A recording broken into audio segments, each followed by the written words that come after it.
Si Mommy at si Washing Machine believe sa Pride Washing Machine Detergent. Hello, Washi! Hello, Mommy! Laundry day na naman! Ready ka na sa mancha, chocolate, putik, libag? Kaya yan ang Pride Washing Machine Detergent. May triple stain-away formula. Tanggal ang makapit, madikit, at malupit na dumit mancha. Easy ang labada. Mula noon hanggang ngayon! All you need is pride. All you need is pride. Pride Detergent, manufactured by ACS Manufacturing Corporation. ISO certified, world-class quality. ACS.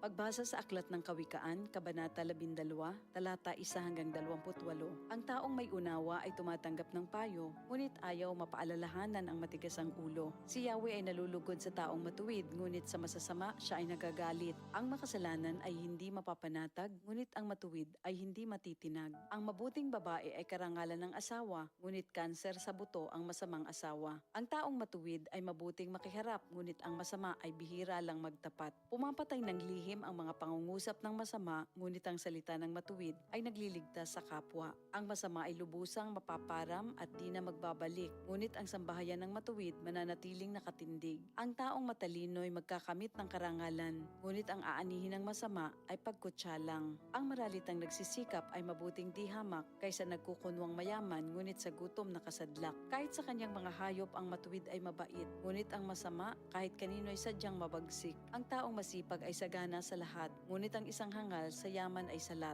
Ang nais ng masama ay puro kasamaan, ngunit ang tuntungan ng matuwid ay hindi magmamaliw. Ang masama ay nahuhuli sa salita ng kanyang bibig, ngunit ang matuwid ay malayo sa ligalig. Ang kakamti ng tao ay batay sa gawa o salita, bawat isa ay tatanggap ng karampatang gantimpala. Ang akala ng mangmang ay siya lamang ang tama, ngunit handang tumanggap ng payo ang taong may unawa. Ang pagkainis ng mangmang kaagad nahahalata, ngunit ang mga matatalino di pansin ang pagkutya. Sa pagsasabi ng tapat, lumilitaw ang katarungan, ngunit ang pagsisinungaling ay lumilikha ng kapahamakan.